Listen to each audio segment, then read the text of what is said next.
Welcome to this guide on enabling the use of your data for research on LinkedIn. If you're looking to contribute to valuable social, economic, and workplace research, follow these simple steps to get started.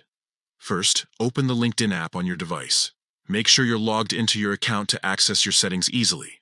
Next, locate the Me icon at the top left corner of the screen. This icon represents your profile and will take you to your account settings. Once you're in your profile, tap on Settings. This section contains various options that allow you to manage your account preferences and privacy settings. Now, navigate to Data Privacy. This is where you can control how LinkedIn uses your information and what data you share with others.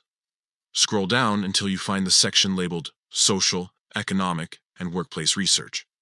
This section is crucial as it pertains specifically to how your data can be utilized for research purposes. To enable the use of your data for research, simply toggle the option that says Use Data for Research. When enabled, this allows LinkedIn to share anonymized data with trusted third-party partners for research aimed at understanding trends in employment and workplace dynamics.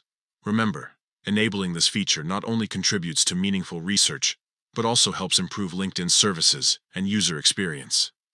Your participation can lead to insights that benefit professionals across various industries. After you've made your selection, it's always a good idea to review any changes you've made.